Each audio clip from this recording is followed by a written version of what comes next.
the pre-show to the show. So first, we're going to start. StreamYard hates me right now. All right, I think it's back up.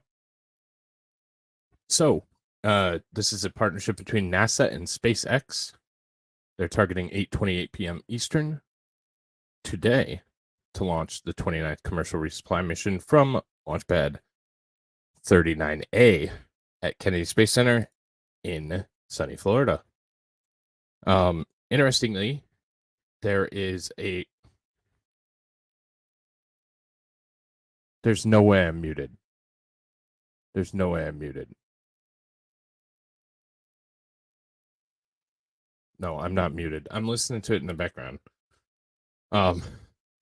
So yeah, there's a 100% go for weather, which is not very often. So not very often. So what's going to be on this? So this will be the second flight of the first stage booster that previously supported Crew 7.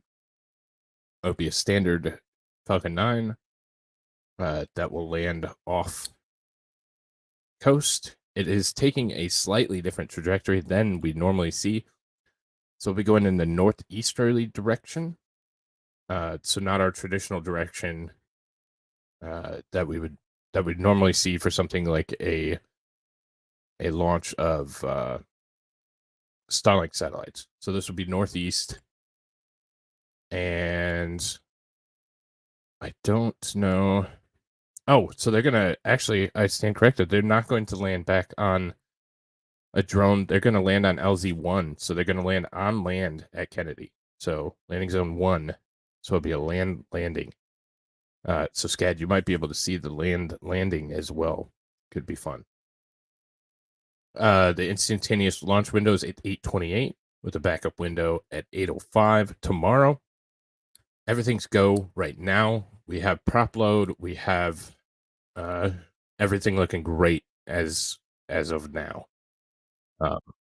So we're about 14 minutes away from launch, and when we get closer, we'll head over to coverage.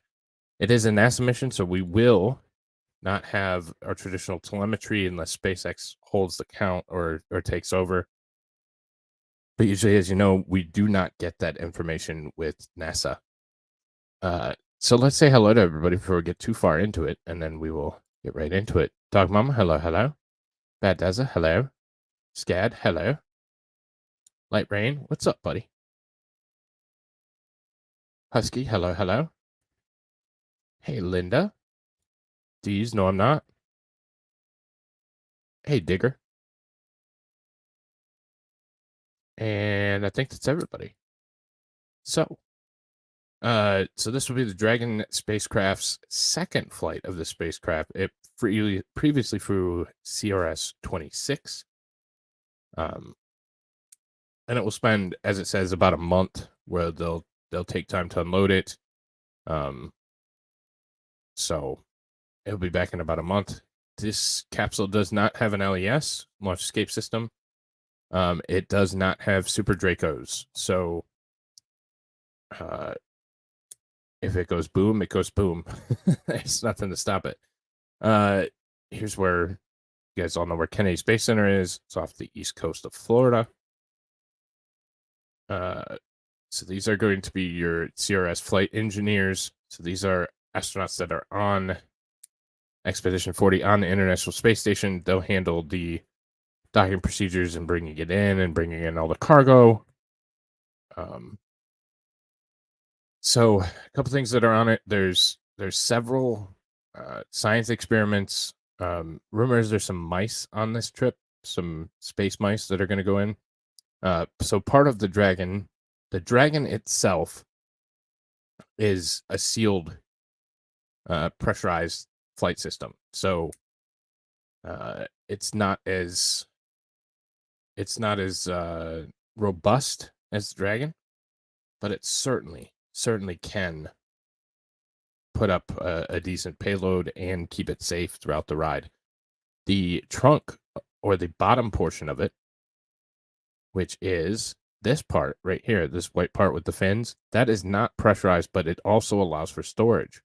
So this has life support systems and can keep things alive and pressurized to human tolerances, this bottom section is not pressurized and exposed to the vacuum of space. So we'll be taking up science. We'll be taking up a couple different missions. The laser communication array. There's the AW mission, atmospheric waves experiment, and spaceflight induced ovarian and estrogen signaling dysfunction, adaptation, and recovery. So there's some human tissues and cells that are going up there.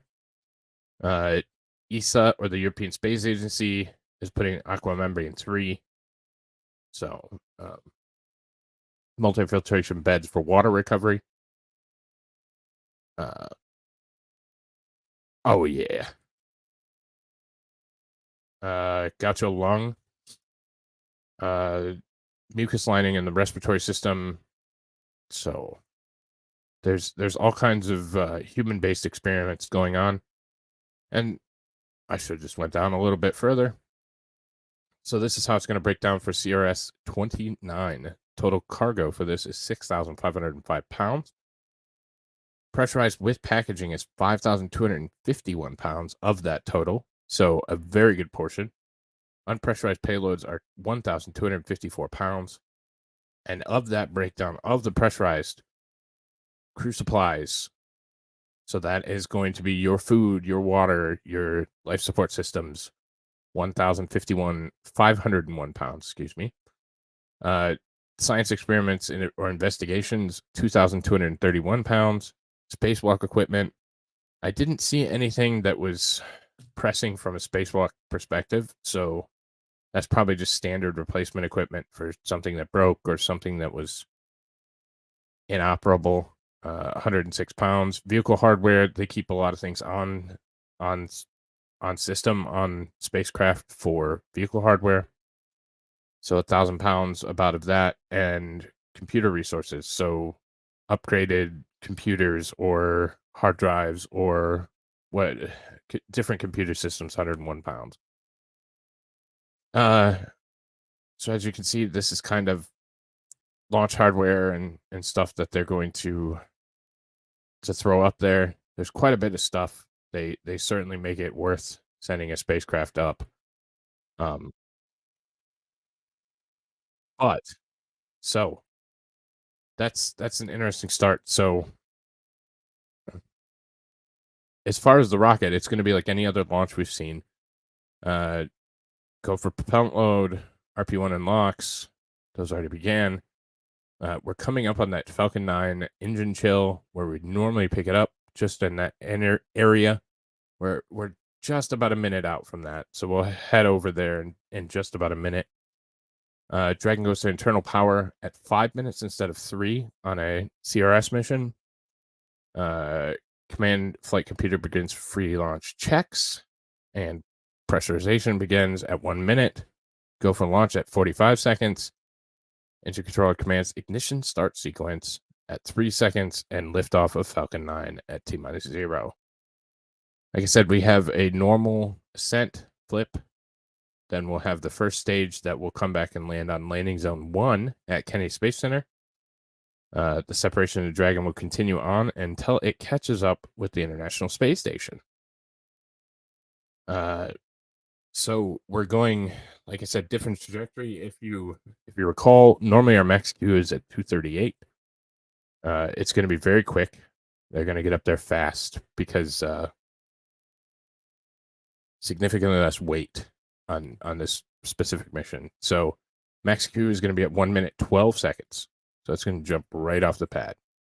Our first, or excuse me, it's not 238. That's Miko. 145. Sorry. It's still go for now. We won't know till 2 minutes 45 seconds. So it's up. I'm just finishing everything. So as you see, we start these boost back burns, staging burns, and your nose cone sequence opens at 12 minutes.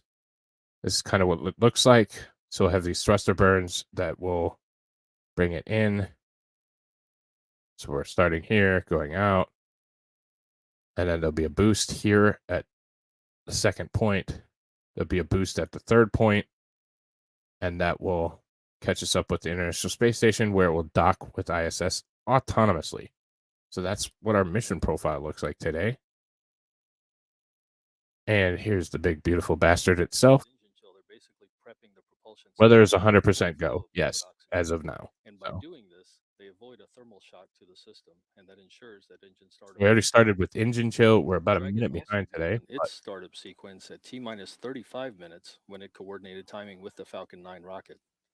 The spacecraft is currently undergoing vehicle health checks. It'll enter terminal count at about T-minus 5 minutes with the next big step just a minute before liftoff when Dragon will train.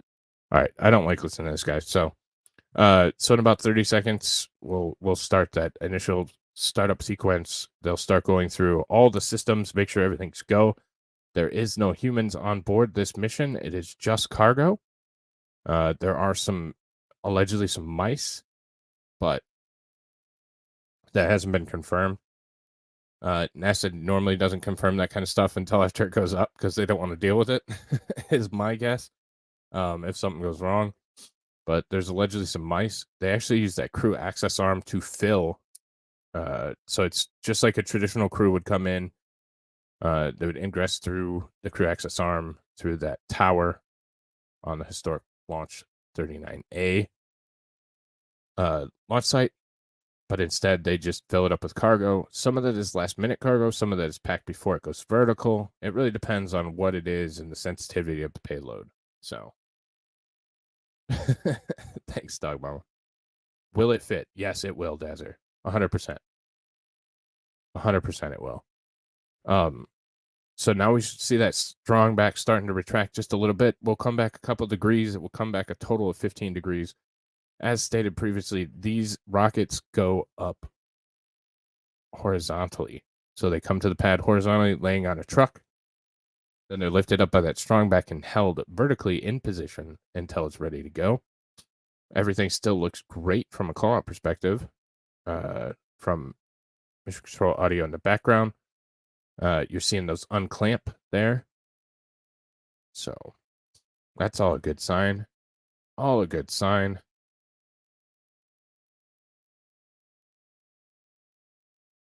But, and this is really kind of that critical time, but it's also, there's nothing going on forward facing that we can get a lot of information from.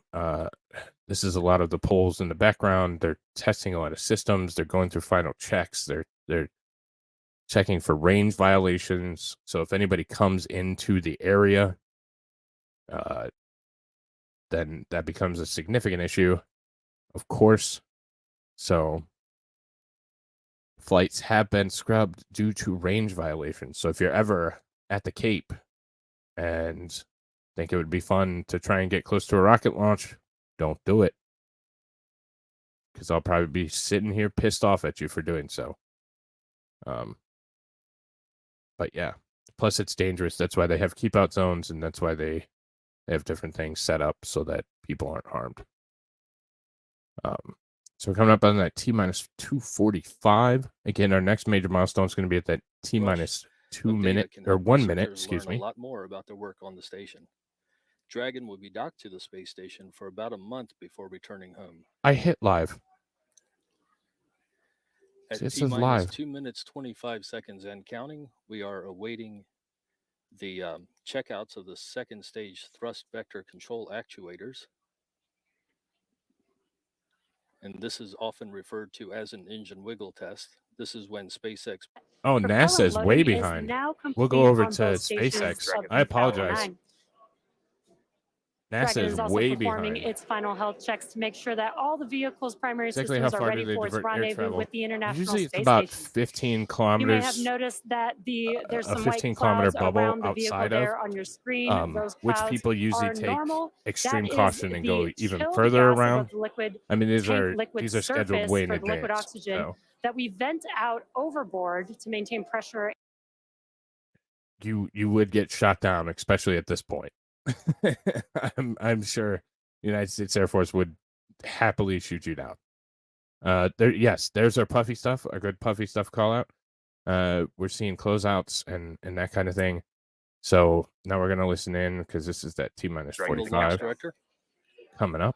Falcon 9 computers have entered startup mode, and the Dragon spacecraft is on internal power. So we're on internal power and pressurizing for flight. LD, go for launch. And we are go for launch. And there we have the on-time call of the SpaceX launch director verifying we are go for launch this evening. So now we just wait. Scheduled for 8:28 p.m. Eastern time and 14 seconds. It is an instantaneous launch window, so even if it has to be delayed a half second, then they cannot catch up in time and they will scrub. Over the Arabian Sea near the coast of Oman. We are 15 seconds to launch. And T-minus 15. T-minus 10. Go SpaceX. Go NASA. Go CRS-29. 5, 4, 3, 2, 1. Ignition. Liftoff. Good liftoff.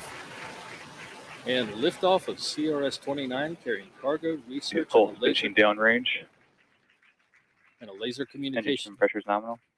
A laser communications demonstrator to the International Space Station now in its 25th year of orbital operations. Nobody cares, bro. So we're coming up on that max Q. That's my maximum aerodynamic pressure on the vehicle. Again, we're going to see a weird trajectory. And we won't see much difference, but somebody like SCAD will certainly notice. Nominal power and telemetry. At T plus 40 seconds, Falcon 9 has successfully lifted off from historic launch complex 39A in Florida. So we're 22 seconds away from max Q. We are now coming up on max Q in just about 15 seconds or so. That is Falcon the point 9 of maximum aerodynamic. That's the point of maximum aerodynamic pressure that the vehicle will go through during its flight. Supersonic and max Q. Max Q. And great call out there. We have passed through max Q. Everything looks nominal. With that, we have 5 events coming up that will be back to back. First will be main engine cutoff. Main engine is that what you see on your screen. Those 9 Merlin engines are lit up right now. But we will have MECO, which is main engine cutoff. And that's where we'll shut down all of those engines that you see there on your screen. That'll slow the vehicle down in preparation for the next event called stage separation, which is where the first and second stages will separate from each other. We should see second stage chill coming up the first before stage that. Will perform a flip to head back to our launch site for landing, while the second stage continues to light its Merlin vacuum engine to boost second stage engine chill should be in about the next 10 to 20 seconds. Start 1.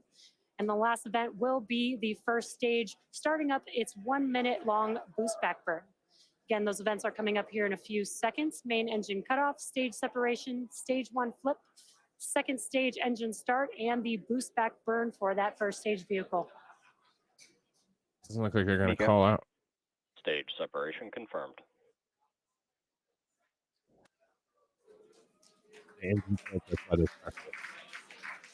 Stage 1, boost back startup.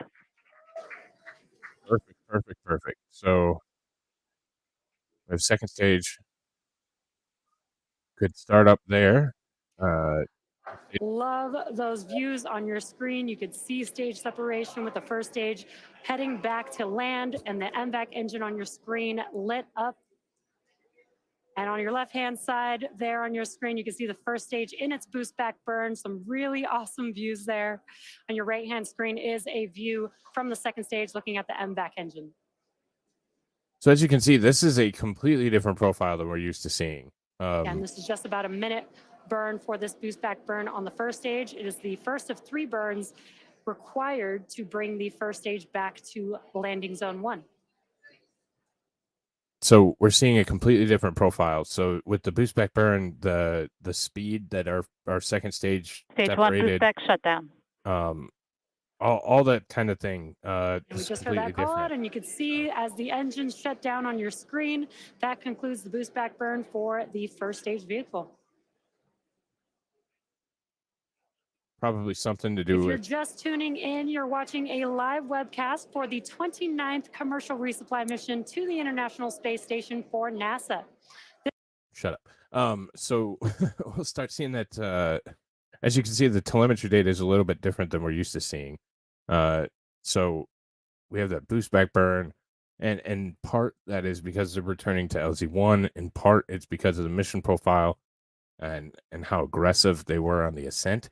A couple different factors that play into it. Again, where this is a relatively light payload, so they can get away with doing something like that. But as you see, that second stage is having to pick up quite a bit of speed on its own. Not something that we're used to seeing with that. Usually, the first stage is the workhorse. They literally used the first stage for about 90 kilometers today, which is pretty impressive that they have power in that second stage to be able to do that. So it's basically a punch through max Q, and then we dump the booster. And why not? If you don't have to run, because you're getting a fuel reduction, you're getting a time and flight reduction. Like it's just so much better for the booster. So, the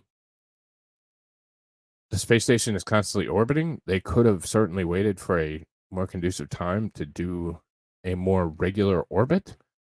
I think some of it could have been with the fact that maybe SpaceX wanted to try something new and kind of test their capabilities just a little bit. But so we have the first stage telemetry. We see the speed picking up until we get to that entry burn. That will be a normal procedure and process.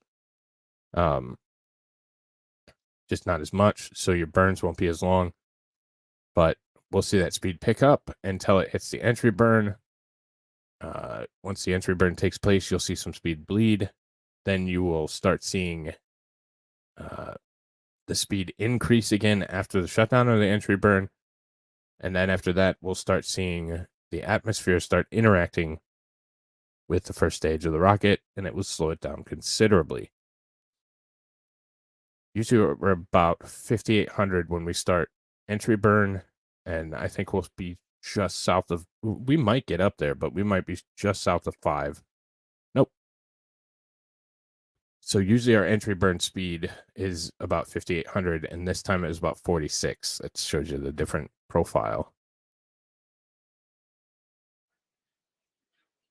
And very quick burn, but as you can see, those engines shut down on your screen. That concludes the entry burn for the first stage vehicle. And you could kind of see Jason, it's doing 3 travels around the Earth before it meets the ISS. Stage 1, FTS safe. So now we continue to follow a nominal trajectory. So we almost saw it. Excellent call. Almost saw it immediately hit that atmosphere and start slowing down. The first stage vehicle also has about 9 kilometers.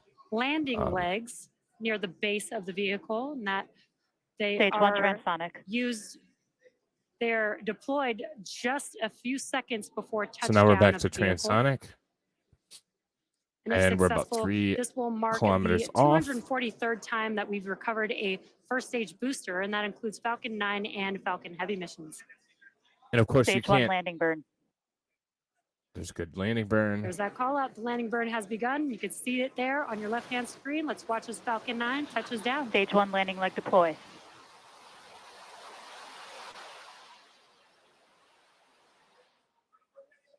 A little bit right. Stage 1 landing confirmed. Kind of far right, but you know. And they say Elon's not far right. Anyways, you start to see that telemetry data and stuff come in. The interesting part is they're not communicating with each other at this point. They're communicating. Obviously, there's not a drone ship to meet the rocket, so they have to hit a fixed point. And with the limited data, because they've only done it probably about a dozen times, that makes it a little bit more difficult to land on that X like they often do on the drone ship. So, another great. It's a real windy. A bit to the right is no biggie. Yeah, I agree. As always, I think you fantastic job. And we're starting to see that speed boost over there in that second engine. Their video's a little behind because we should have second engine cutoff at this point. It appears that maybe we do. Maybe that's just the heat glow. No, it was frozen. Never mind. So that it shouldn't be under active power right now. So the fact that it is kind of odd. To have a live video of Dragon separation from the trunk looking back at. All right, they're not going to stop. Oh, there we go. Now it's cooling. All right. So there's our speed, 27,010 kilometers per hour, and our altitude, our orbital insertion altitude is 198 kilometers. So that is going to be another great flight by SpaceX. It will be a while before it catches up, but it will eventually dock autonomously with the International Space Station and provide the crew that is currently there with new science, new food, and new equipment so they continue their research. 3:45 a.m. Eastern on November 11th will be docking. So let's see. So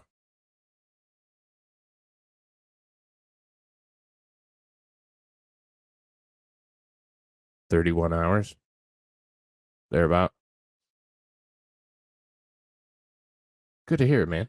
I love watching these. They're so awesome. So about 31 hours from now, we'll start seeing the docking begin. It will actually attach the Harmony module at 5:20 a.m. Saturday, November 11th. So yeah, another great flight by SpaceX. Great job, guys. With that being said, ladies and gentlemen, I am going to not be an idiot and actually dump everybody over. I'm going to, as usual, do a second stream for the normal stuff. And that stream will begin in about 5 minutes here. 3 to 5 minutes.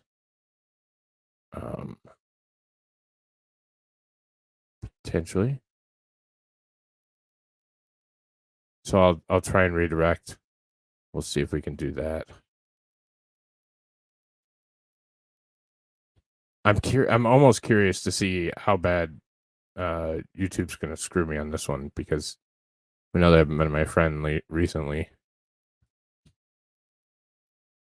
So if you don't get sent over, then we'll also put a link in the chat.